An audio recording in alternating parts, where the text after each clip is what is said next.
damos la bienvenida a este encuentro.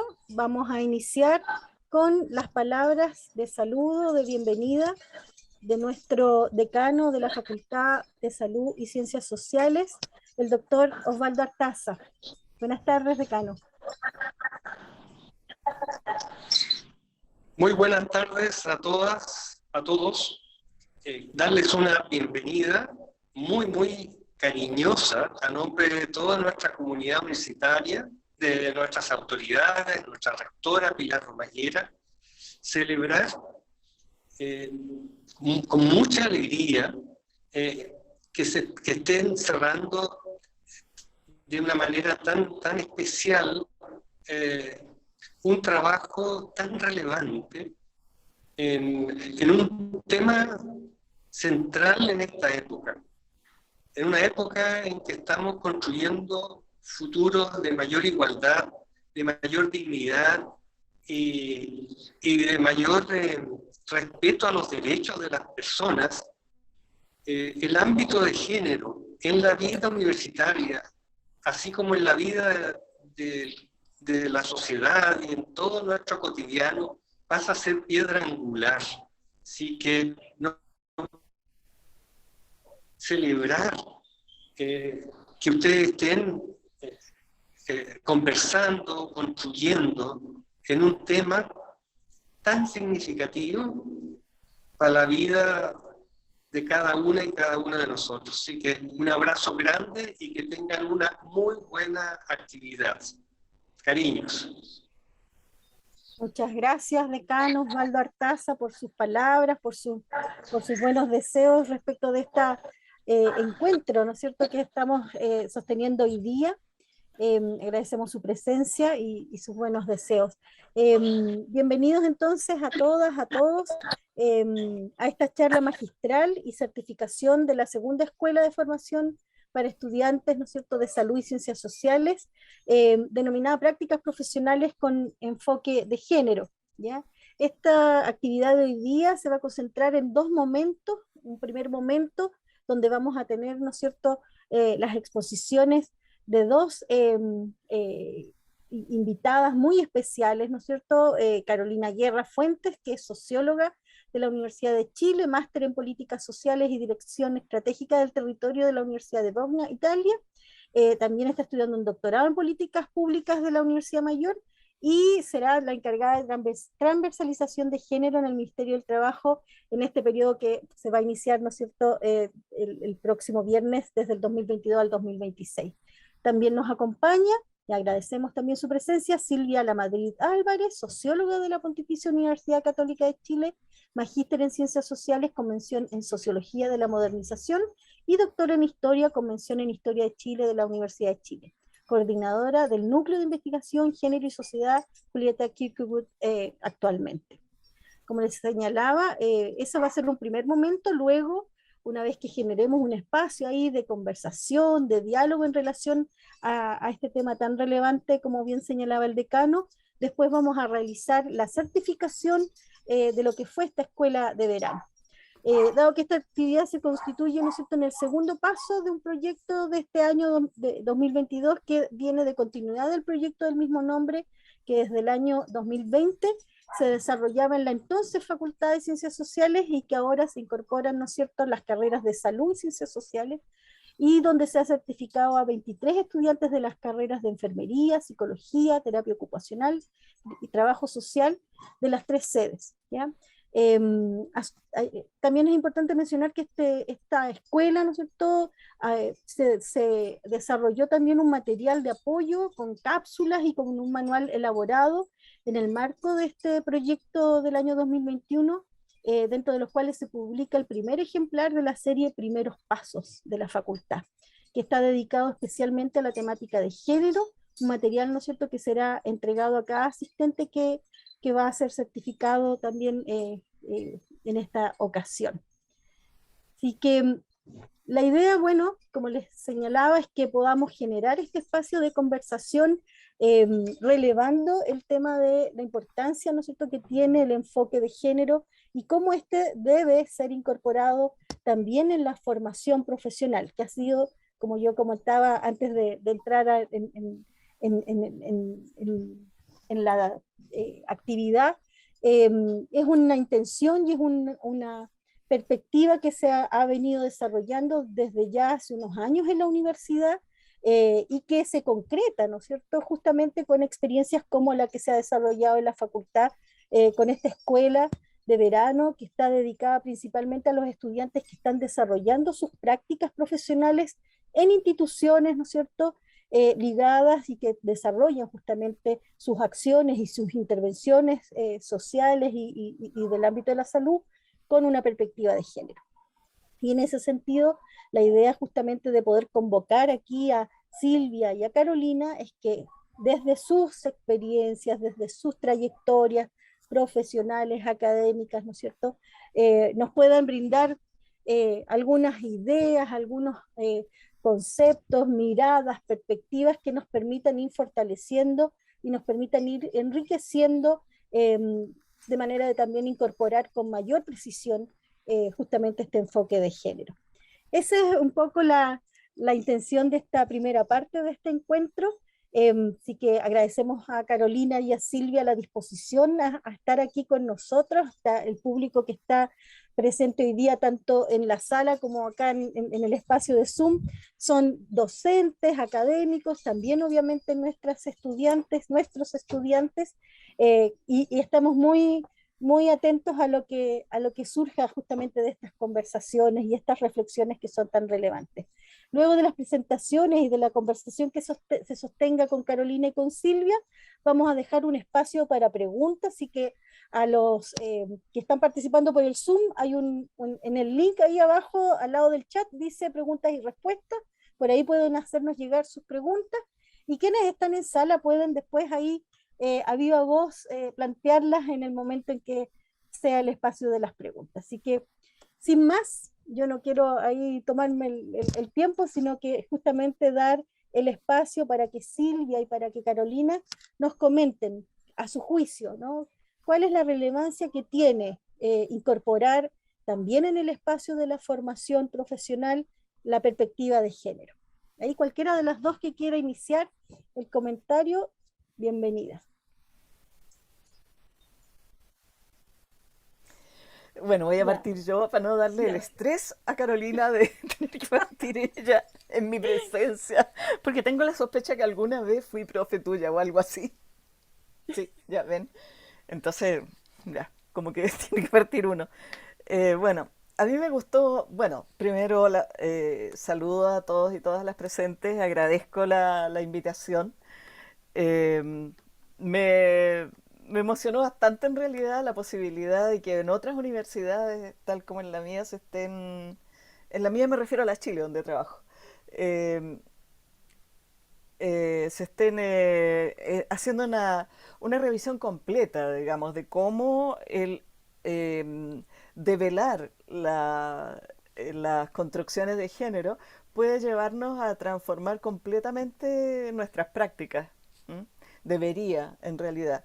Porque, como lo deben haber visto ustedes en el curso, lo que se pretende al hablar de perspectiva de género es reconocer cómo se ha construido una, una, un- una forma de relación social, ¿eh?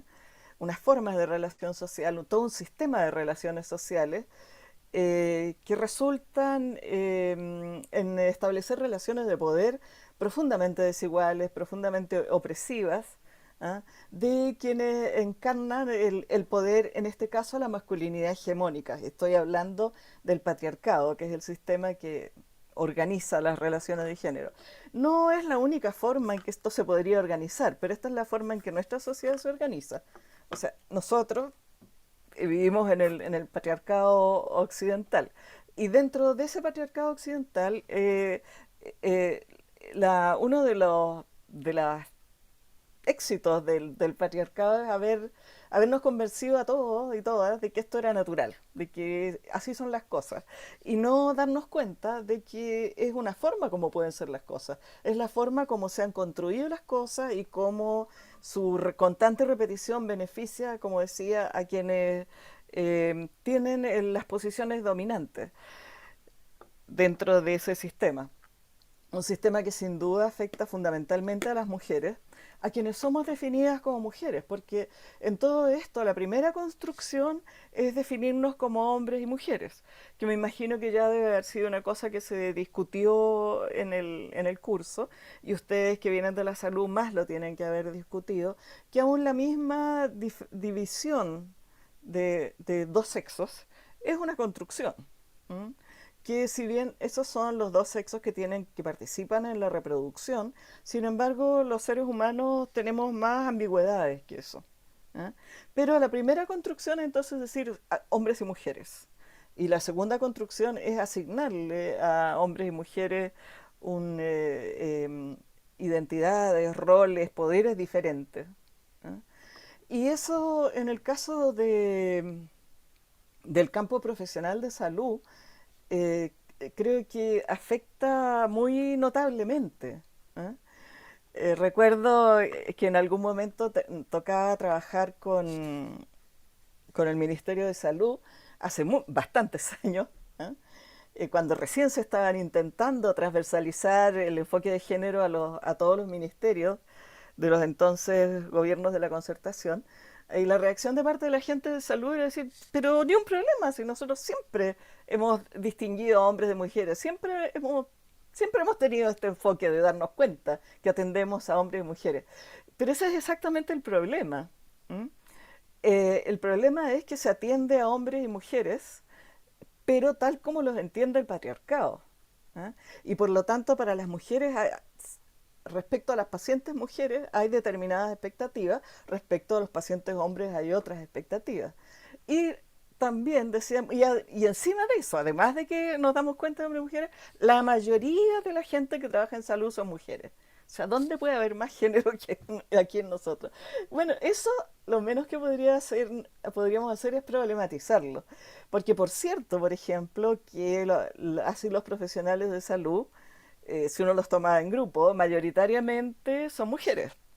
Sin embargo, si uno analiza la jerarquía interna, es bastante distinta. O sea, milagrosamente aparece esa clásica pirámide en que cuanto menor poder tienes y cuanto más cerca estás de los pacientes, ¿eh? Mujeres. Y a medida que la pirámide va subiendo, van apareciendo los varones. ¿Mm? Entonces ya hay una primera cosa rara en esto. ¿Por qué esta división interna, no? Y luego en la forma en que se trata a los pacientes, a las y los pacientes, como decía, hay una predeterminación de tratarlos de una determinada manera en base a que son hombres y mujeres. Eh, no sé si quieres intervenir ya, Carolina, o sigo un poco con el cuento. Como, como quieras, puedes ir interviniendo, Carolina, Sí, yo creo que es más o entretenido si lo vamos sí. conversando que si me pego todo el chorro. Me Pero si quieres, encanta, sigo. ¿Mm? ya, me encanta, porque el formato de Zoom es bien como estático, entonces me gusta si le podemos dar más dinamismo. Eh, Así que dale, porque justo iba entrando en una parte donde algo habíamos pimponeado por mail. Contarle al resto que Silvia efectivamente no alcanzó a ser mi profe, sino más bien fue informante en mi tesis de pregrado en sociología, que por cierto ella ha pasado por muchas comisiones, por lo tanto es muy probable que ni siquiera me recuerde, pero fue muy importante a la hora de mi proceso de titulación, que bueno, para nadie es tan fácil y es medio estresante, así que te agradezco mucho, mucho el gesto, Silvia, porque no te veo desde esos momentos y de algunos congresos de sociología, y que es bien importante y hermoso a la vez encontrarnos en estas reflexiones, porque justamente Silvia parte de una reflexión que es necesaria y que probablemente para todas aquellas que están certificándose hoy día ya han pasado de este proceso reflexivo. Y de todas estas líneas, digamos, estructurales y fundantes de por qué es necesario el enfoque de género, una de las derivadas o consecuencias de esta forma de organizarnos en un sistema que tiene una relación de poder tan asimétrica como es en el patriarcado, en particular con nosotras las mujeres, es justamente la consecuencia de no tener enfoques de género o perspectiva feminista. El enfoque de género, para mí al menos, y así lo hemos ido conversando con distintas colegas, es una, digamos, una traducción institucional a perspectivas feministas que han venido desde distintos tiempos trabajando esto, tanto en demandas del movimiento feminista como en los avances reflexivos de las académicas feministas que tanto han aportado a entender un poco por qué formas de relacionarnos así que parecen hegemónicas son más bien, como bien decía Silvia, una forma y no necesariamente la única posible. En las derivadas entonces de estas estructuras que son tan eh, amarrantes, digamos, o determinantes de qué posición ocupamos, está, por cierto, este encontrarnos en que los espacios de poder, justamente, aunque sean menos hombres los que participan de las carreras de salud, en esos espacios de poder son donde más llegan, pero también el hecho de reproducir en el mercado del trabajo y en este caso en las carreras de la salud, aquellas tareas que son propias o extensivas de las tareas que ejercemos al interior, digamos, en un espacio entre comillas privado, del hogar o de las familias, tradicionalmente atribuibles a las mujeres. Y en ese sentido podemos encontrar que, por ejemplo, en las carreras como ginecología, son más mujeres las que ejercen esa disciplina en la medicina, la enfermería, por ejemplo, pero en donde efectivamente en aquellos espacios de poder es importante recalcar que hay más hombres, no siendo ellos los que mayoritariamente estudian, digamos, esas disciplinas. Y eso implica un desafío bastante importante, no solo de reflexionar por qué esto ocurre, sino de establecer mecanismos para saber cómo enfrentamos esta realidad y empezamos a establecer formas en las cuales aquellas posiciones de desigualdad en las que nos encontramos en las relaciones de poder puedan ir transformándose en posiciones de carácter más equitativo. Y eso no pasa necesariamente por una suerte de intención súper buenista, digamos, de querer establecer políticas como parejitas para todos, para que así todos podamos llegar a esta instancia en donde pareciera ser que en esta misma hegemonía de un sistema, digamos, patriarcal propiamente tal, todos tuviéramos la misma igualdad de posibilidades de acceder. Cuando en realidad en estos mecanismos que hacen que particularmente las mujeres no puedan acceder a estos espacios de poder, es justamente allí donde es necesario establecer formas que vayan rompiendo estas cadenas, digamos, o que nos hacen tener de alguna forma el pegamento en la tierra y que no nos permitan avanzar tanto y que cuando avanzamos parece haber esta suerte de techo de cristal, como le han llamado ya varias feministas, que ya se ha ido masificando el concepto. El hecho de tener un enfoque de género traducido, digamos, en la institucionalidad, en las carreras, efectivamente va a permitir, y con esta idea cierro para que ahí imponemos con la Silvia, va a permitir que por un lado los profesionales puedan establecer diferencias plausibles entre cómo vivir ciertas patologías, enfermedades y, por cierto, cómo vivir el tránsito en el sistema de salud de forma distinta, tanto para hombres, para mujeres y como para personas no binarias. Permite de alguna manera establecer una amplitud de posibilidades que hace que esta estandarización en la entrega de los servicios realmente sea sufrida, digamos, por usuarias que tienen formas de vivir la realidad distinta. ¿Y qué ejemplo para eso que aquellos decretos, el 130, por ejemplo, que permite o que más bien posibilitaría que los profesionales de la salud tengan un trato diferenciado en atención a las diferencias de género particularmente con personas trans, por ejemplo?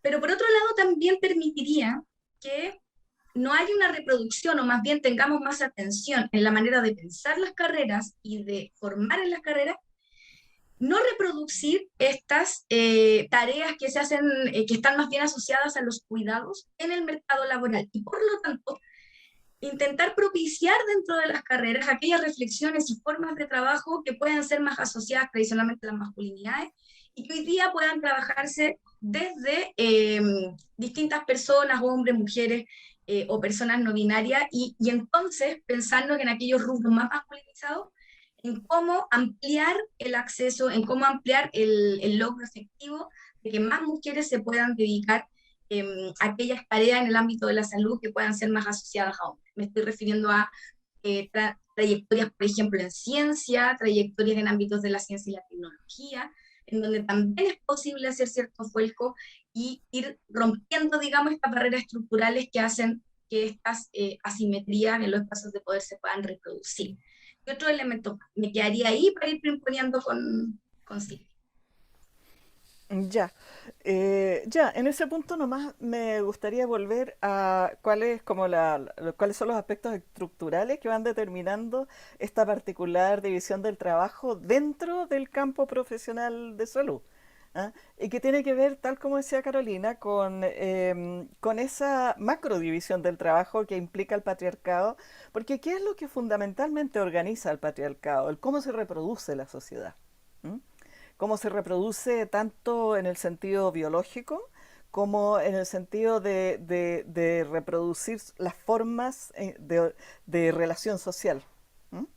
Y lo que organiza es el cómo la sociedad cría sus nuevas criaturas. Y para eso, entonces, ha habido distintas formas de familias patriarcales. ¿Eh? El patriarcado tiene muchos matices, pero fundamentalmente hay una gran diferencia en el tipo de tarea que se le asigna a hombres y mujeres. ¿No? Y que eso además se ha acentuado mucho en el capitalismo. ¿Eh? Mientras siempre en la historia escrita, ha habido división del trabajo entre hombres y mujeres, la división del trabajo entre hombres y mujeres en el capitalismo se acentuó mucho más, porque por lo menos en el primer periodo se planteó que la familia perfecta, la familia normal, era la familia de padre proveedor y madre cuidadora, madre en la casa, teniendo a los niños. Y por lo tanto, todo lo que tenía que ver con producción, con trabajo remunerado, empresa, hombres. Todo lo que tenía que ver con cuidados, afecto y reproducción de la vida misma, mujeres. Y ese modelito es el que se va a ir reproduciendo cuando las mujeres salen a trabajar a pesar del mandato, digamos, de permanecer en lo doméstico. Cuando las mujeres hacen los primeros intentos de recuperar la posibilidad de tener trabajo remunerado, y sobre todo cuando hacen los primeros intentos de recuperarlo en términos profesionales, ¿ah? Los espacios donde van a ser aceptadas van a ser exactamente los que tienen que ver con las tareas domésticas, los cuidados. Es decir, profesionales de apoyo en salud y profesoras y profesores. ¿Mm? Hay unos más, pero centralmente también tiene todo lo que tenga que ver con belleza, alimentación. Pero siempre van a ir a esos campos ocupando las posiciones secundarias. ¿Eh? Y como una prolongación del rol materno. Entonces se va a entender, por ejemplo, si uno mira, hace muy poco que en el colegio de profesores hay dirigentes mujeres. La tradición era que hubiera dirigentes hombres. En los primeros directores de la escuela de obstetricia, por ejemplo, eran hombres, ¿eh? Médicos más encima. Y así. ¿Mm? Eh, hay una eh, hay una reproducción de eso, digamos, de esa dualidad, digamos, de hombres haciendo tareas, por así decir, productivas, que son como más disruptivas, más invasivas, y mujeres cuidando. ¿Eh? Y en ese sentido, el campo profesional médico contiene casi la metáfora perfecta de eso con el padre médico y la mamá enfermera. ¿Mm? Bueno, ese es el tipo de cosas con las que hay que pelear porque si uno va más atrás en el tiempo, ocurre que antes de que se creara la medicina científica y que hubiera esta forma de organizar la atención de salud, quienes estaban normalmente a cargo de la atención de salud y de los cuidados, de la prevención, de todo eso, eran mayoritariamente mujeres. ¿Mm? Por ejemplo, todo lo que tenía que ver con embarazo, parto, puerperio, era problema de las mujeres y ellas se atendían entre ellas y sin intervención masculina. ¿Eh? Y de hecho, cuando históricamente se instala en Europa, Estados Unidos, los sistemas de atención, en Europa sobre todo, los sistemas de atención de parto en los hospitales, ¿eh? Como se instalan en periodos en que todavía no se entendían los conceptos de higiene y la presencia de las bacterias, lo que se provocó fue una mortandad de neonatos espectacular. Porque al ir a parir las mujeres fuera del hogar, donde estaban a salvo de posibles contactos infecciosos, van a parir a los hospitales donde los médicos las atienden después de venir a atender a enfermos en el mismo hospital. ¿Eh? Y eso fue una catástrofe que pagaron las mujeres en su tiempo. Y costó después muchos años recuperar eh, la, la, una atención de calidad, al menos en términos higiénicos, para el parto. Pero sin embargo, hasta el día de hoy no se recupera en términos psicológicos, en términos de respeto por las particulares características con que las mujeres dan a luz, toda la organización del parto. Todavía la organización del parto está altamente medicalizada. Bueno, actualmente se han modificado algunas cosas, pueden ingresar los padres, la posición de las mujeres, pero hay todavía mucho que analizar respecto a cómo se atiende realmente el parto y cuánto tiene que ver con un parto y bien llevado para la mujer que da luz. Eso yo creo que es el tipo de discusiones que tienen que darse entre ustedes como quienes participaron en esta escuela como futuros profesionales de salud. En- pero es una reflexión que tiene que ser tanto sobre cómo estamos nosotros practicando hacia nuestros pacientes, hacia las personas que atendemos, pero también tiene que ser una reflexión sobre nuestra propia práctica, sobre el cómo entendemos la salud, cómo entendemos las relaciones dentro del equipo de salud. O sea, creo que hay que revisar completamente, tomar una perspectiva de género, una perspectiva feminista implica cuestionar relaciones que nos parecían muy normalmente jerárquicas. ¿Eh?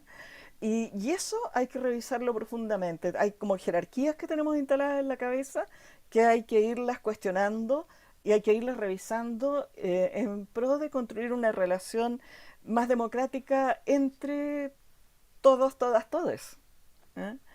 ¿Eh? Y avanzar de la igualdad formal en que habíamos vivido a una igualdad sustancial, de veras, que respete los contenidos de cada particular relación. Ahí ya te paso de nuevo Sí. la banda. Ahí solo para ponerle a lo mejor como más elementos para justamente estas reflexiones que nos están aportando Silvia y Carolina. Lo último que estabas planteando, Silvia, respecto de cómo, ¿no es cierto?, hoy día hay presencia de profesiones que están muy feminizadas, ¿no es cierto?, como enfermería, y además, en el caso particular de esta facultad, que es Facultad de Salud y Ciencias Sociales, porque tenemos presencia no solo de psicología, sino también de trabajo social, que es una profesión que está altamente feminizada también, muy ligada a temas del bienestar, ¿no es cierto?, humano, y que también, si uno se pone a mirar justamente estas profesiones, que están constituidas principalmente por mujeres, también van adoptando una posición de profesiones subalternas respecto de otras, ¿no es cierto?, profesiones, más cuando nos situamos en el ámbito de la salud, pero también en otros espacios. ¿Qué opinan de eso? ¿Cómo lo ven ustedes?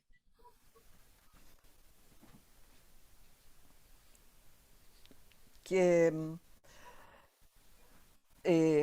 bueno, eso es clave, digamos, porque si uno revisa las historias de las profesiones, cada profesión cada profesión implica constituir un campo de propio.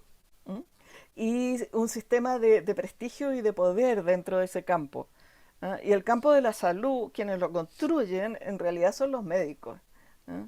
Hay entonces una construcción de un grupo que va a construir su prestigio profesional masculino en torno a tener eventualmente un gran número de personas que se le subordinan.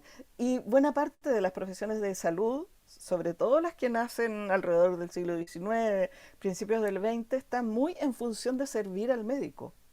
¿Eh? Después empiezan a aparecer profesiones que tienen como más autonomía. ¿Ah? Y en función de eso, estas otras profesiones como obstetricia, enfermería, van también construyendo armando su propio campo, construyendo su autonomía. Pero si no hay una mirada de género, de cómo esto tiene que ver con el hecho de los roles hombre-mujer, hay una tendencia muy fácil a que se revuelva a reconstruir ese dominio masculino sobre quienes son convertidas en las cuidadoras. Y eso se puede ver cómo se vuelve a articular en cada profesión. Carolina decía, claro, obstetricia en tanto son matronas, son mujeres, pero al interior de la profesión médica también hay más mujeres ginecólogas y también dentro de la profesión médica hay una estructura de prestigio. ¿Eh? Los cirujanos son cirujanos. ¿Eh? Hay pocas cirujanas, hay pocas neurocirujanas. Hay algo que tiene que ver, tanto como quienes lo han analizado hablaban de que abajo están quienes cuidan, quienes preservan la vida, y arriba están los que realizan las intervenciones radicales, los que meten cuchillo, ¿eh?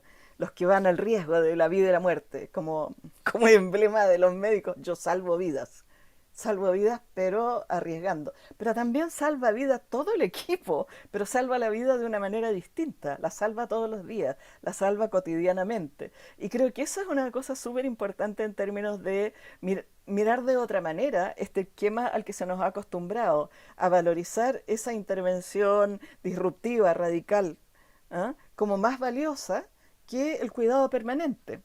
¿Eh? Que creo que eso es uno de los elementos revolucionarios del feminismo, repensar qué es lo que es realmente valioso. ¿Es valioso esta hipertecnología que nos está llevando a destruir el planeta o es más valiosa el cuidado cotidiano, el cuidado afectuoso cotidiano? ¿Eh? Hay algo como dado vuelta en estas jerarquías de nuestra sociedad. Y bueno, en ese mismo sentido, hay una cosa que han estado señalando, de hecho, en estudios como de impacto sobre el efecto de quien cuida y por qué se produce esta suerte de neoreproducción de los cuidados en los hombros de mujeres fundamentalmente y nuevas razones, digamos, de por qué eso se sigue reproduciendo. Y le han llamado una suerte como de efecto género, que es como una suerte de efecto de especialización. Es como si naturalmente, al parecer, las mujeres fueran mejores cuidadoras. Es como si naturalmente las mujeres ejercieran de mejor manera o pudieran entregar un servicio de mejor calidad en aquellas áreas de cuidado y no en aquellas áreas en las cuales tanto el uso de la tecnología como el uso de cierta racionalidad de carácter más instrumental es la que funciona, como por ejemplo intervenir en un tumor cerebral o elementos que parecen ser menos, que requieren menos de habilidades de cuidado y requieren más habilidades de carácter técnico, digamos. Y en ese sentido, hay estudios interesantes que hace poquito publicaron en China con la política del hijo único, donde pudieron hacer una suerte de experimento natural y ver que aquellas adultos mayores, personas mayores, que eran cuidados por hombres o por mujeres, se podía establecer si habían efectivamente diferenciaciones en la calidad de la salud o en el estado de la salud de esas personas mayores, diferenciados por quienes eran sus cuidadores, hijos, hijas, digamos.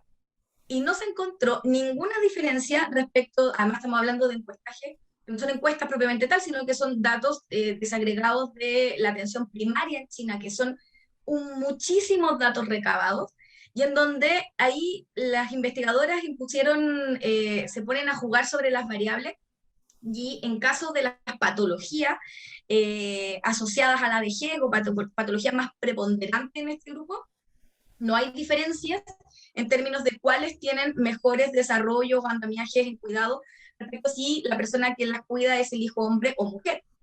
pero en aquella dimensión que es, y esto es súper interesante, que es la salud mental, digamos, y cómo ellos se sienten emocionalmente, hay un mejor resultado en aquellas personas mayores que son cuidadas por sus hijas mujeres y no por sus hijos hombres. Y eso no es porque ellas tengan una determinación biológica a ser mejores cuidadoras. Es porque han tenido tanto resultados de socialización primaria y secundaria en los cuales tienen mejores habilidades comunicacionales para poder conversar con sus progenitores y saber cómo están y preguntarles cómo se sienten, cosas súper básicas, que en aquellos contextos en los que el hijo hombre, que además heredaba en la reproducción de la agricultura y de la tierra en sus contextos particulares y culturales en ciertos pueblos en China, eran los que finalmente, si bien cuidaban perfectamente bien físicamente a sus padres, no así tenían esta comunicación que hacía que sus padres se pudieran sentir emocionalmente mejor o más cuidados o más preocupados por sus hijos, digamos. Entonces, ayer era posible desagregar que en realidad, si tenemos una educación y una formación no sexista que pudiera, porque esto no tiene que ver con determinismo biológico, sino que pudiera efectivamente tener una educación que permita relacionarnos de una manera distinta, en la cual los hombres puedan desarrollar una emocionalidad de carácter, pongámosle distintos adjetivos, no sé, podrá ser más empática o quizás más cercana, digamos, que no tiene que ver con una descripción particularmente biológica de las mujeres, podrían tener mejores resultados y se pudiera ir desdibujando esta suerte de efecto de especialización de género, que es muy complejo, no solamente para las áreas de cuidado en la salud, sino que también en otras áreas que se dan, por ejemplo, en la educación. Se repite exactamente igual en la educación inicial o en párvulo. ¿Por qué son tan pocos hombres?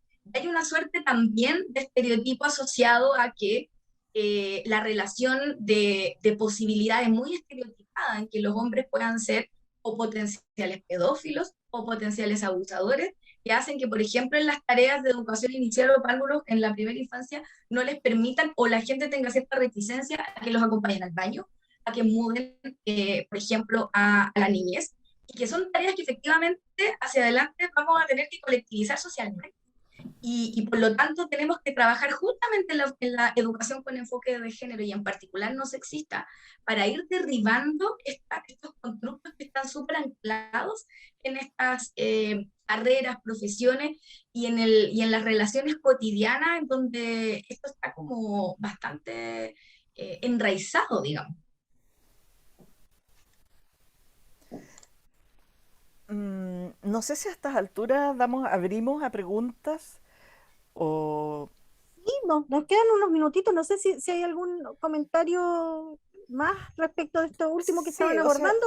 ya, me gustaría enfatizar nomás que, tal como señala Carolina, el hecho de que las mujeres, o sea, si uno examina cómo funciona en la sociedad en Chile, evidentemente las mujeres resultan ser mejores cuidadoras, tienen como mayores habilidades para eso, pero no cabe la menor duda que eso es porque así nos enseñan.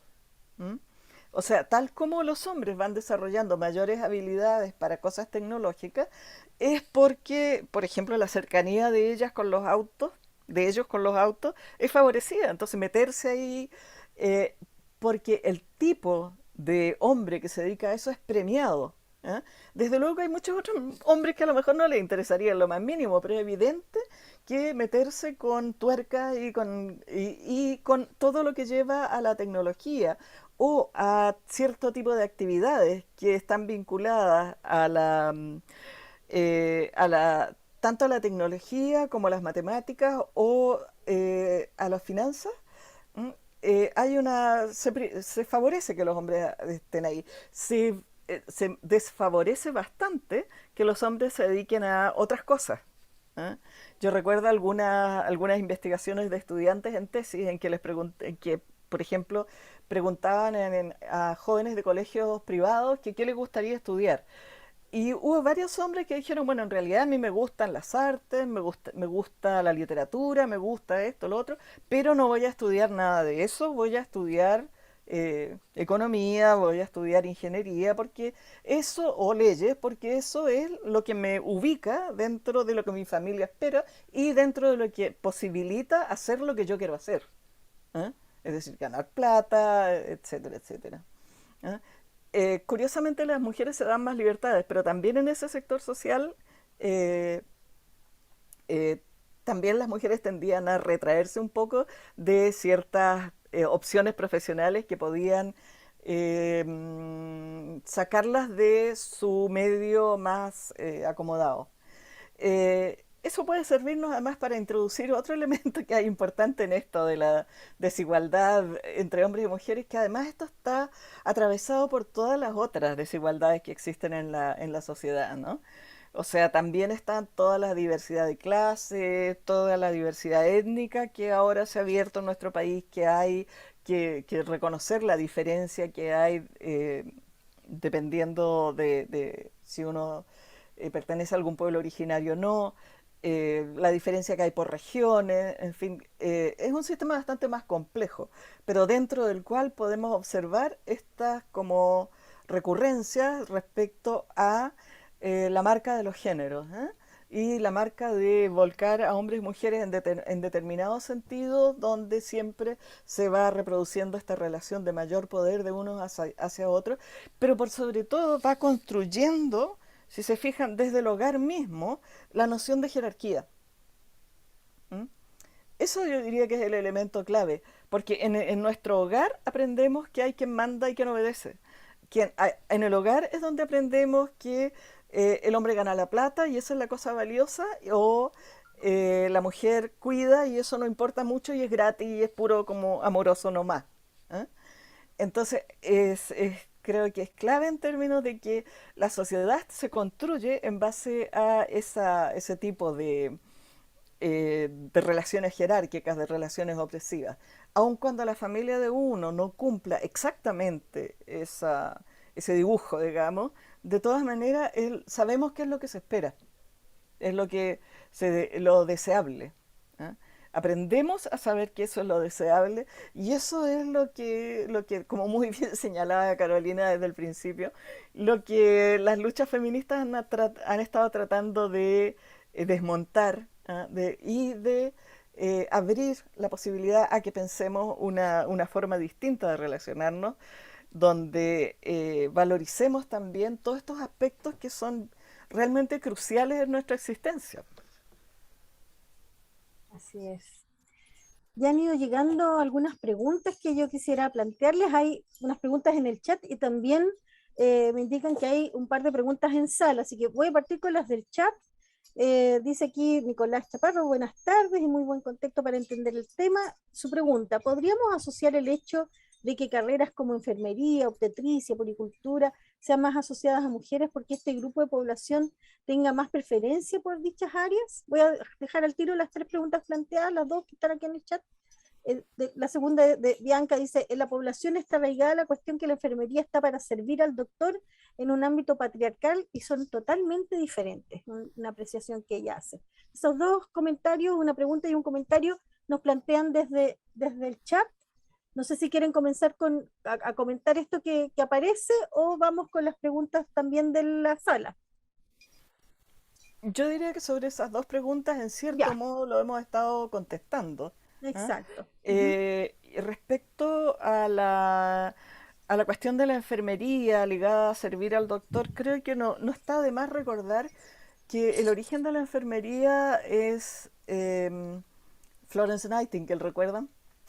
Bueno, y Florence Nightingale, más que servir exactamente al doctor, es que es un aspecto, en efecto, ella se va a poner al servicio de los médicos porque son los que saben, pero se va a poner al servicio de una operación militar.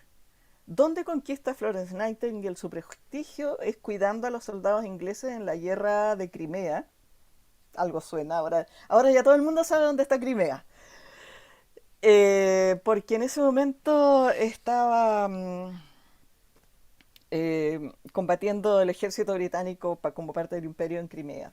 Y entonces, en efecto, los cuidados enfermeriles que da Florence Nightingale y las otras señoras inglesas que viajan con ella fueron cruciales para salvar las vidas de los soldados británicos.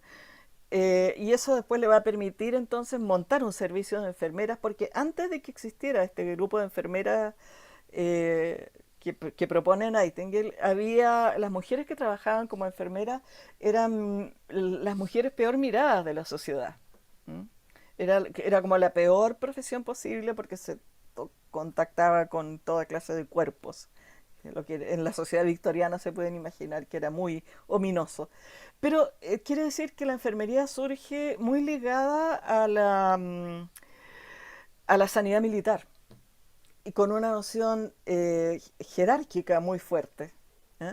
Y que eso yo creo que es un elemento bien clave en la profesión enfermeril, digamos, de tener mando. Hay una cosa que yo he encontrado siempre muy delirante en los servicios de salud y en mundial, el sistema de turnos. Se, a mí me da pánico que un día me atienda un médico que ha estado 12 o más horas despierto haciendo toda clase de cosas. ¿Por qué en esa profesión tienen que trabajar un número más de horas que de lo que se supone que es saludable? Se supone que a las 8 horas de trabajo uno ya está bastante cansado, por eso son 8 horas. Pero no, se supone en el sistema de salud trabajan hasta el infinito. Esas son cosas como para que se vayan pensando de dónde sale. ¿Eh? Eh,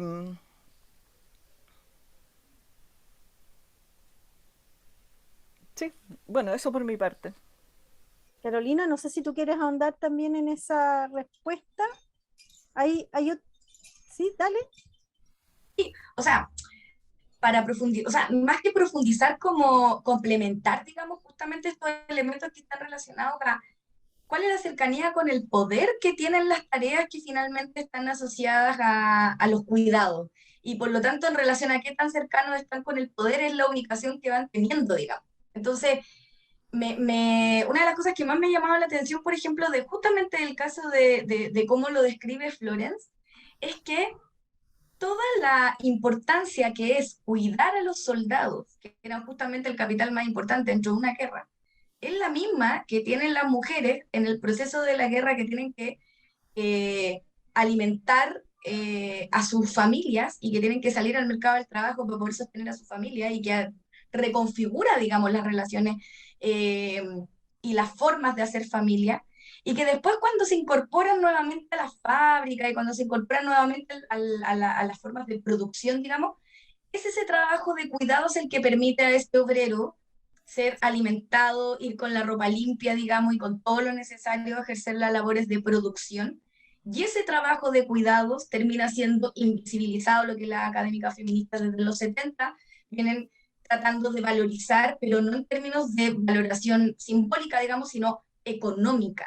Y lo que pasa particularmente con los servicios de enfermería tienen que ver también justamente con esa cercanía con el poder. ¿Dónde está el poder finalmente? ¿Por qué pasa que en las familias también el poder está asociado no a quien le retribuye con amor la tarea de limpiar la ropa, la casa y alimentarles, sino que está más bien asociado el poder a quien tiene el recurso económico en la billetera? Entonces, eso es lo que hace que en el fondo sea tan prioritario o urgente que estas tareas sean reconocidas dentro de las esferas de poder finalmente, y reconocidas con un valor económico. Por lo tanto, ¿por qué la reproducción de la vida, por qué las tareas de cuidado, cuando se valorizan económicamente, llegan a ser el 20%, el 26% del Producto Interno Bruto? Y que hasta el día de hoy, en un país como el nuestro, que además es parte de la OCDE, no puede ser integrada a las cuentas nacionales. Y eso también es parte de todas las transformaciones que están en agenda para hacerla en este ciclo político, porque es algo que se viene alegando desde hace mucho tiempo, digamos, y que además en aquellas formas de organización tradicionales de los trabajos, de las asociaciones de funcionarios, por ejemplo, la misma organización de mujeres y feministas lo vienen diciendo hace mucho tiempo. Y hoy día, afortunadamente, creo que puede tener más eco de lo que tenían en aquellos momentos, segunda mitad del siglo XX, y que hermoso poder estarlo discutiendo ahora, digamos, en este panel, en esos términos. Hay una pregunta más en el chat que dice, ¿en qué grado y cómo afecta el neoliberalismo en el orden patriarcal? Una pregunta que nos hace Luis Cruz. Bueno, lo alteró bastante, ¿eh? Yo diría que el neoliberalismo lo que ha hecho es destruir las relaciones tradicionales laborales que se habían logrado armar alrededor de la mitad del siglo XX, ¿eh? En que al menos en el mundo occidental eh, las condiciones laborales mejoraron mucho porque en Europa particularmente, después de la Segunda Guerra Mundial se creó los sistemas de bienestar social. ¿M?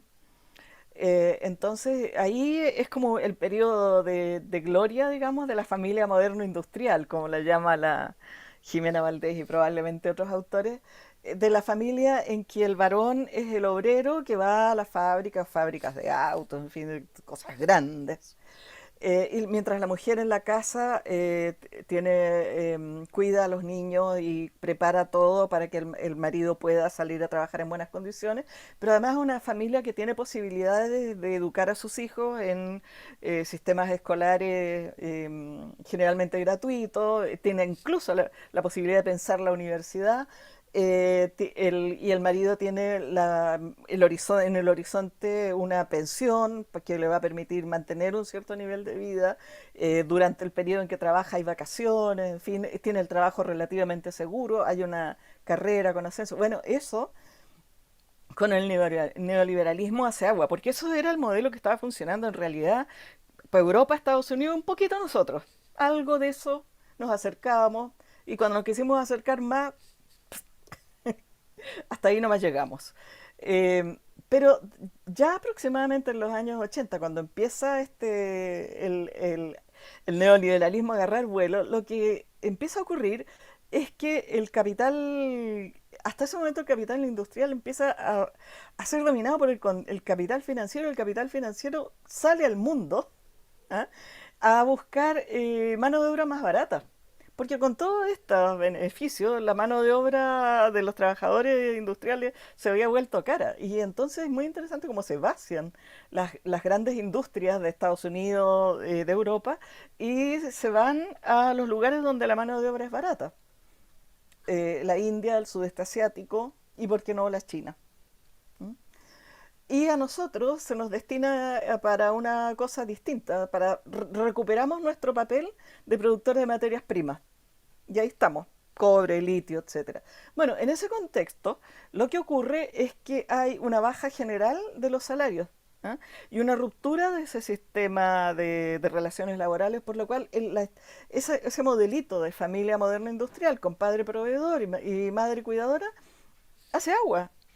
Porque en la medida que el sueldo de él ya no alcanza, ¿ah?, en la medida que el varón pierde la estabilidad laboral que tenía, las mujeres obligadamente tienen que ir también a incorporarse a la fuerza de trabajo, y es lo que han estado haciendo.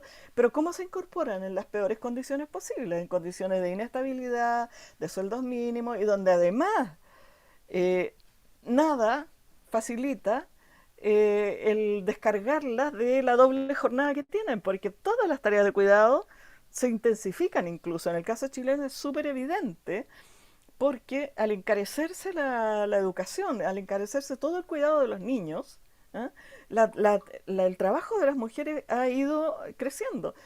Y ahí se habla de la crisis del cuidado, que es lo que ha provocado el neoliberalismo, que esto reventó. O sea, las mujeres no dan más. Y al no dar más, simplemente no pueden atender a los niños. Mucho les gustaría, pero no pueden. Eso es lo que estamos enfrentando actualmente. ¿M? Cómo, cómo la sociedad completa se hace cargo de lo que hasta ahora había encargado a las mujeres y que las mujeres no están pudiendo cumplir, y que además no tienen el apoyo como todos hemos sido formados en este sistema de división del trabajo patriarcal. Los hombres no tienen bastante poca vocación. Todos los datos indican que A propósito de los estudios de pandemia, apareció el hombre cero. El hombre que le preguntaban y decía que él hacía 0 horas ocupadas en el trabajo doméstico. Cero. Y bueno, desde luego que había muchos otros que colaboran, hasta algunos que tenían un número de horas, pero normalmente, digamos, eso es mayoritariamente eh, escasa colaboración, porque además no han sido formados para colaborar y mucho menos para hacerse cargo, porque aún el marido más colaborador generalmente espera que la jefa mande, o sea, igual la pega de gerente de organizar la casa sigue en las manos de las mujeres. Absolutamente. Vamos a ir ahora a las preguntas que están en sala. Ahí, si Paola o Úrsula nos ayudan para que puedan presentarse.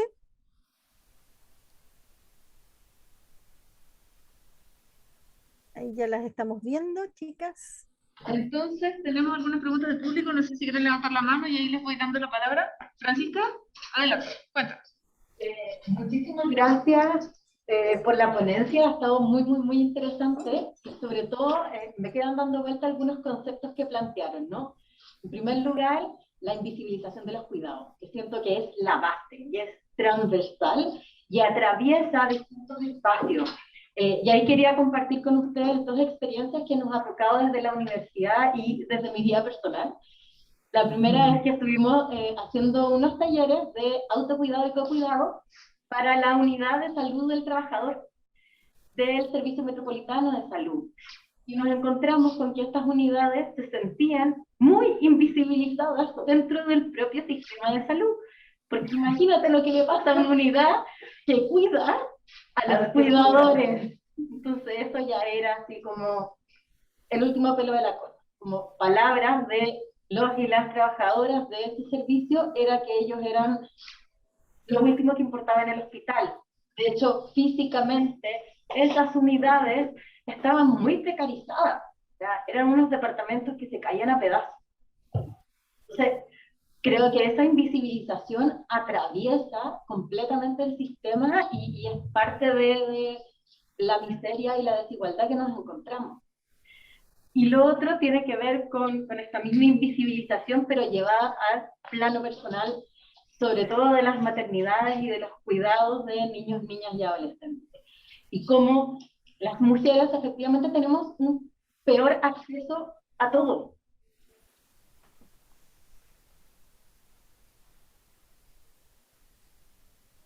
Y mi marido también. Ya estamos en la organización familiar, pero ya intergeneracional, porque metimos a todo el mundo como cuidador, porque no damos abasto yendo a buscar en los distintos horarios que hay, que una sale a la 1, que la otra a las 5, que otra hasta las 7, que el otro también, que eso, que lo otro. Y cómo hay una invisibilización de eso en el mundo del trabajo. Y donde en el trabajo de mi marido le dicen, ¡ay, qué buen papá que eres! Porque va a buscar a las niñas. Entonces, como esto se va reproduciendo. No, nada, pues es mi responsabilidad, si es el superhéroe, pues y a mí, bueno, ya está, si ya los parió. Entonces, creo que también hay discursos ahí que se tienen que cambiar. Yo ahí agradezco a que el compañero está deconstruido y él se saca la capa de superhéroe y dice que es lo que corresponde, porque le ha botado la mitad de la carga genética, así que le toca.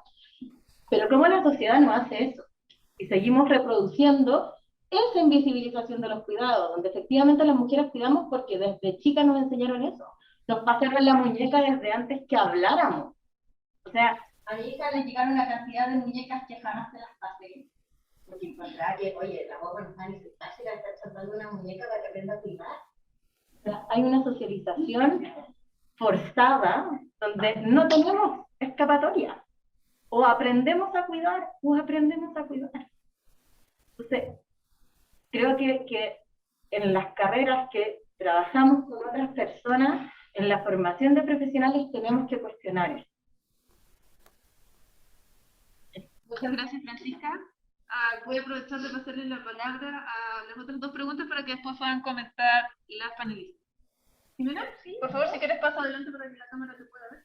Si no me enfoque a mí, ¿cierto? Hay que pasar adelante. Si no las panelistas, no creen que yo soy la que estoy tratando. Bueno. Buenas tardes, antes que todo agradezco la invitación quisiera aportar, tal vez desde una mirada distinta. Yo me dedico a la educación, soy de profesión profesora, y me parece súper interesante considerar, ¿cierto?, que en este espacio donde estamos tratando, ¿cierto?, de que en esta área se visibilice, veamos, analicemos y reflexionemos sobre el rol de la mujer, creo que considerar que la palabra educación es fundamental. Educación en todos los contextos, en todos los aspectos. O sea, digamos, el desafío es enorme, porque si lo vemos desde la perspectiva de la familia, imagínense un niño que está en un ambiente patriarcal, hoy día eso no está extinto, eso existe todavía. Entonces, cuando se encuentra tal vez en un ambiente donde se está incentivando, ¿cierto?, el valor, el enfoque de género, el niño tiene que desaprender lo que está aprendiendo en su casa. Por lo tanto, el desafío es tremendo. Y desde otra perspectiva, también pasa que en los mismos colegios, el tema que tiene que ver con lo curricular también tiene grandes desafíos. Todavía existe la educación que desvalora, ¿cierto?, a la mujer, donde no se muestra, por ejemplo, mujeres, como ejemplo, mujeres que son científicas, mujeres que han sido importantes siempre en el área de los hombres. Y yo creo que ahí es donde está un poco la piedra de toque, en que en algún momento nosotros también como profesores que trabajamos en el mundo de la educación superior, tenemos que tomar estudiantes que tienen que desaprender lo que traen, o desde las familias o desde los colegios, y enseñarles a que lo desaprendan a favor propio, pero también para que lo lleven a la práctica en sus profesiones. Creo que eso es el desafío, y bueno, agradezco enormemente a las profesionales que están acá por mostrarnos y permitirnos reflexionar acerca de eso en todos los ámbitos, porque creo que esto es transversal, no pertenece solamente a un área, tal vez a una profesión, sino que lo dijo varias veces, lo dijeron, el tema de la educación es fundamental. Creo que ahí es donde nosotros tenemos que ir enseñando, para que nuestros estudiantes y nuestros profesionales no solamente lo apliquen en su ámbito de profesional, sino también en su vida personal. Gracias, muchas gracias. ¿Había otra pregunta? ¿O estamos...? Sí, pero por favor. No, pero por favor. Sí, yo pregunto siempre, por favor. Aprovechar que hay una futura integrante de gobierno. Porque la discusión, buenas tardes, la discusión la tenemos en cotidiano, sobre todo en grupos de maternidades, feministas, agrupaciones de mujeres, pero ¿qué medidas concretas nos va a presentar este nuevo gobierno? Porque entiendo que está la propuesta de valorizar y de alguna forma remunerar el trabajo del hogar. Pero además de eso, que no sabemos si lo van a poder lograr, me gustaría que Carolina ahí nos pudiera comentar qué ideas concretas se van a presentar en este periodo. Aprovechando la llegada de don Boris. Bueno, ahora sí, Carolina, Silvio, por favor, ahí les dejo la palabra. Bueno, partir agradeciéndoles, qué lindo era verles allí, que están en una sala, que están, no tenía idea, entonces qué motivante además que a pesar de que sea en la virtualidad, hay allí una presencialidad que efervece, digamos, que se mueve. Escuché por ahí algunos elementos relacionados con esta idea de la necesidad como de construirse y la verdad es que yo siento que en estos temas estamos constantemente entre la deconstrucción y la reconstrucción de nuevas formas en procesos que son dinámicos y probablemente bien interminables.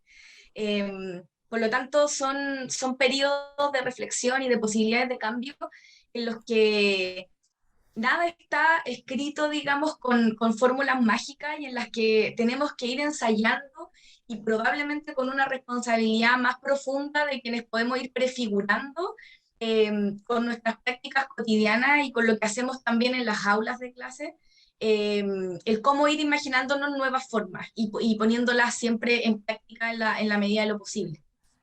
También porque hago clases en magíster, digamos, funcionario, ustedes tienen la responsabilidad acá, digamos, bueno, la Silvia, ¿para qué decir todo lo que es en el núcleo de género de la Universidad de Chile y en aula? Todo eso es demasiado relevante para que esto empiece a tener carne en quienes salen al mundo laboral y empiezan a pensar estas nuevas formas, que por cierto están atravesadas por otras complejidades en este contexto. A propósito de la pregunta sobre el neoliberalismo, digamos, hoy día tenemos problemas muy concretos asociados a la flexibilidad laboral que se ha instalado un poco entre el teletrabajo, la pandemia y condiciones en las cuales tanto el trabajo productivo y reproductivo se han visto sumamente hermanados en su complejidad, en las cuales las tareas y sobrecargas, particularmente en los hombros de las mujeres, han sido aún triplicadas, digamos. Entonces estamos en una coyuntura que es muy urgente, en la que todas estas reflexiones, que ya se venían tanto en otros momentos de crisis, por ejemplo, la crisis económica del 2009, que a mí me tocó estar en Italia, que era una crisis económica bien importante, que de hecho fue el momento además en que Chile estaba pasando a la OCDE, por lo tanto también fue un momento muy propicio para dejar de tener cooperación, para dejar de recibir cooperación internacional en un contexto además de crisis económica, y en donde particularmente las académicas feministas fueron muy enfáticas en hacer críticas muy pertinentes a lo que eran las estrategias de reactivación económica con inserción en el mercado laboral de las mujeres, que poco resguardaban que esa inserción en el mercado laboral fuera en condiciones de seguridad social, fueran en condiciones de protección y que fueran en condiciones de ciertas contrataciones y no con consecuencias que podrían ser incluso hasta media inevitables sobre informalidad, precarización de esa inserción en el mercado laboral, etc. Y entonces esas experiencias son las que de alguna manera, y qué duda cabe que en este contexto interpandemia, por decirlo de alguna manera, porque post pandemia, no sé, esto no ha acabado, se han agravado aún más, tanto en las condiciones de salud de profesionales de la salud, como en las patologías asociadas a las tareas de cuidado y sobrecarga de trabajo, tanto productivo y reproductivo. Entonces, digamos que el desafío o la pendiente en el logro de estos temas está un poquito más perfilado, más difícil. Entonces, en ese sentido, justamente el programa de gobierno en el cual a nosotras nos cabe la responsabilidad de transversalizar la perspectiva de género, que como aclaro de alguna manera para entenderla, es como esta traducción institucional a todo lo que académicas feministas y movimientos feministas, diversos por cierto, han venido planteando durante bastante tiempo, se ha podido plasmar, digamos, en una cierta planificación a 4 años, que por cierto es bastante ambiciosa en poco tiempo, y que plantea medidas bastante concretas y que de hecho ahora en los primeros 100 días van a estar siendo prioritarias, digamos. El tema de la inserción, de la recuperación de los puestos de trabajo perdidos en la pandemia es fundamental, y esa recuperación no puede ser sino atendiendo a las experiencias internacionales que indican que en contextos de crisis han sido con vulnerabilidad laboral, digamos. Por lo tanto, y eso ya se está trabajando con Hacienda, porque esto significa recursos y presupuesto para que realmente tenga eso, en que esa reinserción laboral pueda ser en estas condiciones. Y por cierto que además no depende ni de un ejecutivo ni de solo de políticas de Estado. Que la perspectiva de género y estas políticas de género se transformen en políticas de Estado con encargaturías ministeriales por cada uno de los ministerios es un avance. Por cierto, se parte del comité político y que así como se anunció ayer también, esto se instale dentro de la moneda, también es un avance. Pero esto significa sentarnos a dialogar y a conversar con quienes efectivamente generan esos puestos de trabajo. Y son empleadores, diversas industrias, con las cuales nos tenemos que sentar a ver cómo llevamos adelante esto. Y esos son, bueno, los diálogos tripartitos, el diálogo social, que ya también se está viendo cuáles van a ser las actorías que participen en ello. Y entonces allí va a depender de cuáles sean los resultados de estos diálogos, que por cierto, estamos muy súper vigilantes de que no reproduzcan algunos errores, lógicas o formas que no permitieron avanzar, digamos, en los últimos 30 años. Entonces, sobre eso ahí hay medidas para avanzar. Y por último, es el programa de la educación no sexista, que además son políticas que son bastante transversales, no dependen solamente de una cartera. Por eso es tan importante esta lógica interministerial o intersectorial que antes, yo me dediqué 17 años a evaluar programas sociales. Entonces tengo súper claro que una conclusión transversal era que no había un diálogo intersectorial. Y eso por muchas razones, digamos, y muchas de ellas porque, bueno, cada ministerio se transformaba en un feudo de partido, digamos, era muy difícil. Hay mucho escrito también y evidencia sobre el último periodo de la expresidenta Michelle Bachelet sobre por qué no se llegaron a cierto acuerdo, y particularmente porque no había acuerdo entre partidos. Bueno, todo eso hoy día se está ensayando de formas distintas.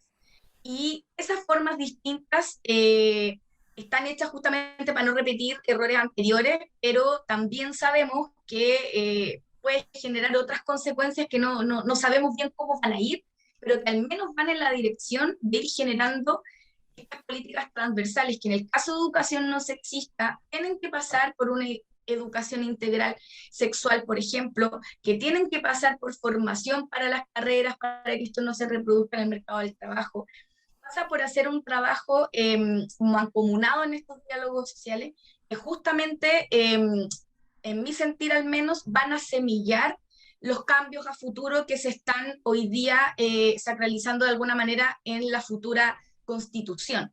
Que ese es un proceso que también ha avanzado en el reconocimiento constitucional de estos mismos derechos que estoy señalando ahora, y que sin duda van a marcar una institucionalidad distinta de aquí a un tiempo más, y que por lo tanto este gobierno, con su programa por un lado, pero por sobre todo es generar una institucionalidad para la transformación que genere la Convención Constitucional, va a ser clave.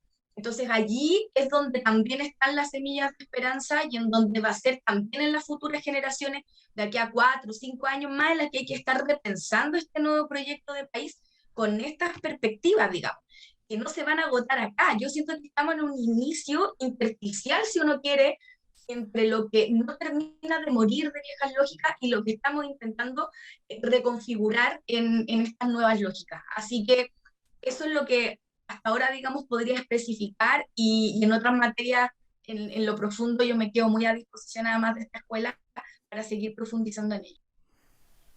Muchas gracias, Carolina.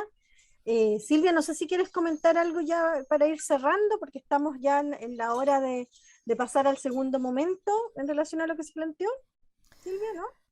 No, o sea, solamente, bueno, yo lo miro desde adentro y afuera. O sea, yo deseo que todo lo que Carolina nos está planteando funcione fantástico y lo hagan muy bien, y que sirva, se haga carne este enfoque feminista, democrático, que es una manera distinta de entender la gestión de gobierno, ¿m?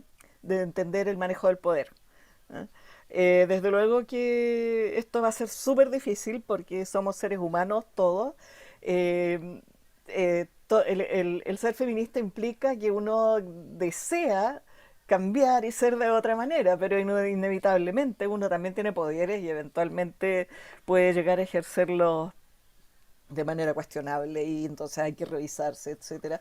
Pero creo que, sin embargo,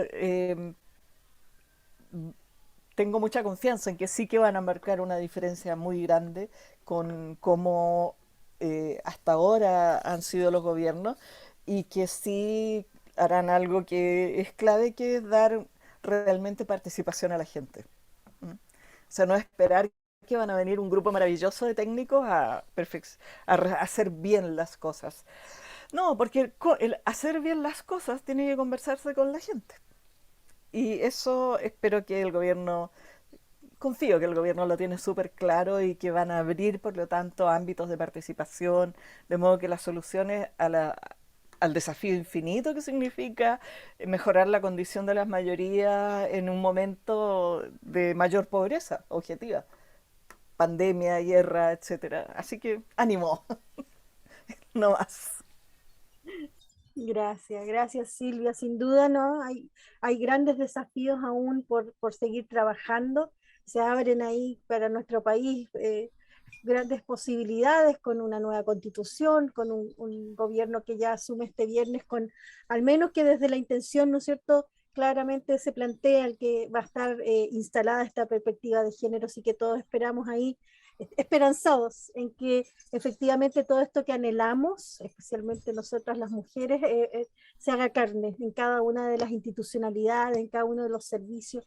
Es algo que sin duda tenemos que seguir trabajando y que aquí, en el caso particular de esta Facultad de Salud y Ciencias Sociales, tenemos, ¿no es cierto?, una tremenda responsabilidad porque estamos formando a los profesionales que justamente van a estar ahí en ese nuevo escenario, con estos nuevos contextos, con estas nuevas también perspectivas y seguramente van a tener que vivir ahí tensiones, ¿no es cierto?, replanteamientos, pero bueno, también para eso estamos formando a nuestros estudiantes desde una perspectiva bien crítica también, para que puedan situarse y aportar en los diversos espacios en los que van a situarse, ¿no es cierto?, desde el ámbito profesional. Vamos a dar paso ahora a la certificación. Antes quisiera agradecer los comentarios que quedaron instalados en el chat, que lamentablemente por tiempo no alcanzamos a decirlos ahí al aire, ¿no es cierto?, que Cristian ahí algo comentaba respecto de cuando se habló de la Florence Nightingale, él da ahí un aporte en relación a cómo vivió ella también toda esta relación y ese aporte en tiempo de guerra. También Isabel habla de que a partir de la educación donde todos somos iguales, señala que hay un enfoque donde hay que apuntar sobre lo que somos en relación a lo que somos distintos, pero que también hay que cambiar el enfoque de género por distintos en cuanto a separar artistas, deportistas, letras, matemáticas, etc. Sandra Cisterna también nos plantea ahí que hay mucho que hacer respecto de las políticas públicas con un enfoque de género en el ámbito de la educación, de la salud, etc., ¿no? Agradecemos ahí saludos de profesores, estudiantes que participaron hoy día con nosotros en esta instancia, y dejamos invitada a Carolina y a Silvia para que participen aquí también en la certificación de la escuela de verano justamente de enfoque de género, para que podamos también conocer aquí a quienes ya se formaron, ¿no es cierto?, y que van ahí como una luz, ¿no es cierto?, les entregamos como una posta, ya, aquí se les entregaron algunas herramientas, vayan entonces ahora a los distintos espacios profesionales a aportar desde esta perspectiva. Así que yo dejo el pase ahora a Úrsula, que va justamente a guiar este espacio de la certificación. Muchas gracias Silvia, muchas gracias Carolina por sus reflexiones. Nos vemos en una próxima oportunidad. Gracias Paula por el pase. Bueno, en este momento agradecerle también a las expositoras que nos acompañaron hoy día, ciertamente súper rica la discusión que se generó y necesaria. Ahora los queremos invitar a ver un video muy cortito sobre un fondo concursable que fue adjudicado, fondo concursable de vinculación con el medio en relación a género, que se va a llevar a cabo en la comuna de Macul, en los centros de atención de salud familiar de la comuna de Macul, para que sus propias protagonistas ahí expliquen de qué se trata el video. Paola lo va a proyectar y continuamos con la certificación.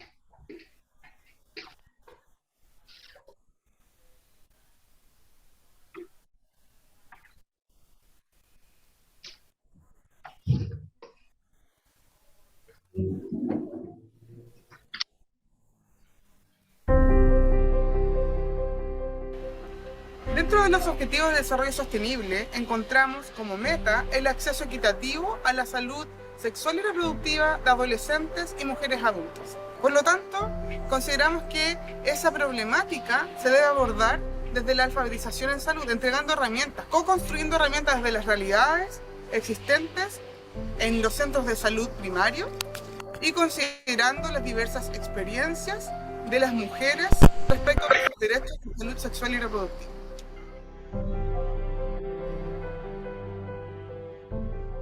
Este proyecto que vamos a realizar en la comunidad de Macul es muy interesante porque contiene todos los elementos de la vinculación con el medio. Por eso nos parece tan relevante de desarrollar. En primer lugar, cuenta con un proceso bidireccional bastante relevante, en donde las protagonistas son justamente una organización de mujeres de la comuna. El proyecto en sí mismo tiene también dentro de sus planes de trabajo la instalación de una mesa técnica tripartita entre la Universidad de las Américas a través de la facultad La organización de la UPA de Macul, que es la que presenta el trabajo con nosotros, y la Municipalidad de Macul aquí por ejemplo. Este proyecto busca fortalecer la primera atención y acogida de las mujeres de la comuna de Macul en los centros de atención primaria de salud de la comuna. Desarrollaremos herramientas de formación con enfoque de género desde la Escuela de Psicología y con las organizaciones de mujeres de la comuna y sus alianzas. Este modelo formativo se trabajará en torno a dos ejes. El primero es la atención para y con comunidades en acercamiento al enfoque de derechos y de género del personal administrativo y de seguridad de los centros de salud públicos primarios de la comuna de Macul en torno a los derechos sexuales y reproductivos. El segundo es la atención para y con comunidades en herramientas de comunicación y alfabetización en salud. La motivación de este proyecto surge en base al trabajo territorial que está instalado hace ya 2 años en la comuna, en el cual uno de nuestros ejes principales de trabajo son precisamente los derechos y sexuales reproductivos de las mujeres de la comuna. Este proyecto surge desde nuestra organización, nuestro trabajo y nuestra motivación, el cual también ha sido complementado con la recogida de experiencias que hemos tenido de distintas mujeres. Hemos detectado muchas falencias en torno al acompañamiento, la información y la acogida que tienen las mujeres de la comuna al momento de llegar a los servicios de salud primaria. Este proyecto es fundamental, ya que sin entregar la información, sin proporcionar la información adecuada a los servicios del sistema de salud, estamos vulnerando fuertemente los derechos sexuales y reproductivos de las mujeres.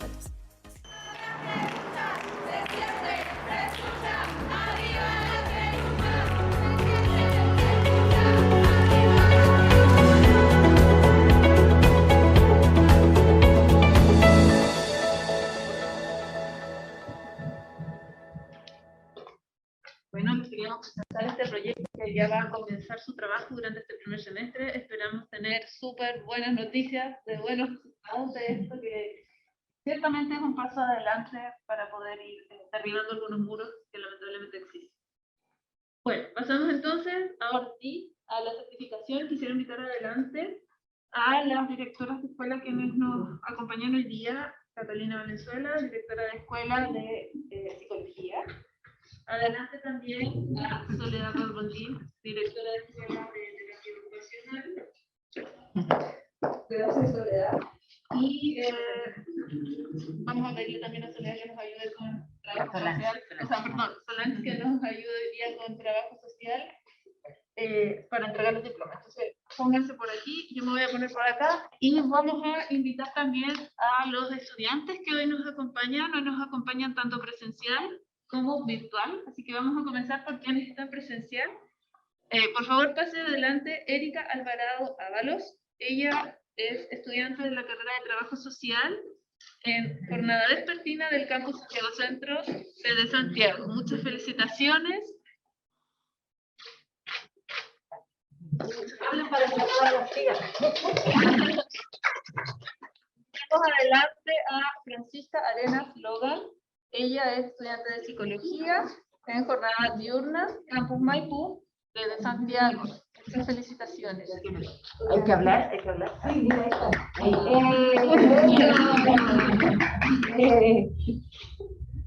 Muchas gracias.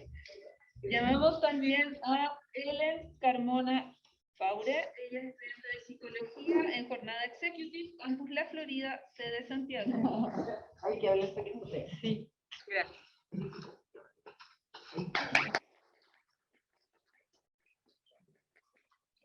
A Sofía Moreno del Campo, ella es estudiante de terapia ocupacional, jornada diurna, Campus Providencia, sede Santiago. Hablamos para que felicitaciones, Sofía.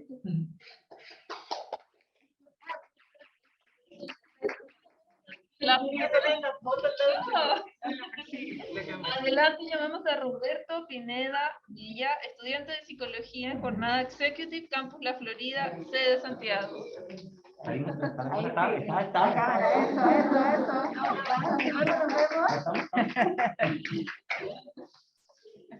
Llamamos también a Catherine Vera Llanos, estudiante de psicología, jornada diurna, Campus Maipú, sede Santiago. Muchas felicitaciones. Muy buen trabajo.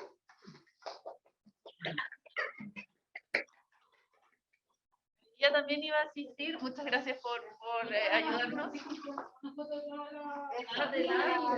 Todos los aprovechamos al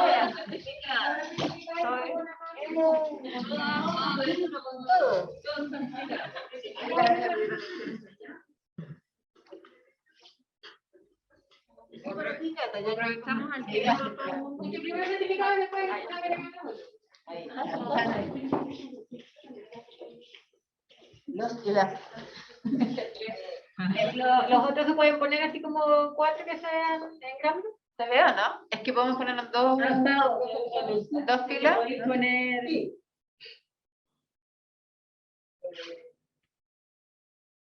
Por mientras sonríen para acá.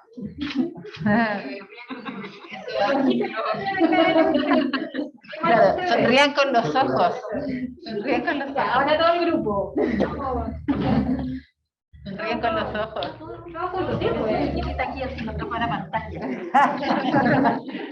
Algo me hace como de ladito.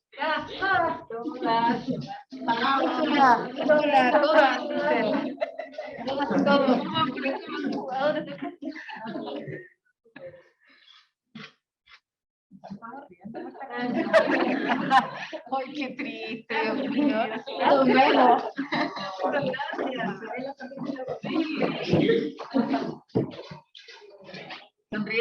Nos acompaña también por Zoom, virtualmente, desde Concepción y desde Viña del Mar, y también algunos estudiantes aquí de la sede de Santiago, quienes también recibirán sus certificados. Asisten online para que vayan prendiendo sus camaritas y ahí marquen los saludos. Estefanía Guayo Sangüesa, estudiante de enfermería, jornada diurna, campus Los Castaños, sede Viña del Mar. Bianca Becerra, estudiante de enfermería, jornada diurna, campus Los Castaños, sede Viña del Mar. Catalina Cortés González, estudiante de psicología, jornada diurna, campus Maipú, sede Santiago. Paola Cuevas Zúñiga, psicología, jornada diurna, campus Chacabuco, sede Concepción. Catalina González Arias, terapia ocupacional, jornada diurna, campus Providencia, sede Santiago. Cristian Gualalillo, estudiante de enfermería, jornada diurna, campus Los Castaños, sede Viña del Mar. Francisca Jaramillo Guzmán, estudiante de psicología, jornada diurna, campus Los Castaños, sede Viña del Mar. Camila Lar Belis, estudiante de psicología, jornada diurna, campus Maipú, sede Santiago. Diego Olivares Gaete, estudiante de enfermería, jornada diurna, campus Santiago Centro, sede Santiago. Evelino Paso Cortés, estudiante de enfermería, jornada diurna, campus Los Castaños, sede Viña del Mar. Carolina Ortega Benina, de psicología, estudiante en jornada executive, campus Chacabuco, sede Concepción. Luis Rodríguez Losier, estudiante de psicología, jornada diurna, campus Maipú, sede Santiago. Y Danitza Yáñez Godoy, estudiante de psicología, jornada diurna, campus Chacabuco, sede Concepción. A todos ellos, muchas gracias. También recibirán sus certificados de participación y egreso de esta segunda versión de la Escuela de Verano de la Facultad de Salud y Ciencias Sociales, Prácticas Profesionales con Enfoque de Género. Tienen en sus manos también, a quienes fueron certificados y a quienes les va a llegar sus certificados, un librito que nosotros hemos denominado como Primeros Pasos. Este es un material obligatorio de lectura y de trabajo dentro de esta segunda versión, y es el resultado de la primera versión de la Escuela de Verano con Enfoque de Género, donde está cada uno de los módulos, donde se explica la información. Este material fue realizado, sistematizado por Dafne Maguía, que es una egresada de psicología, y diagramado y diseñado por Camila Becerra, egresada de trabajo social y además diseñadora.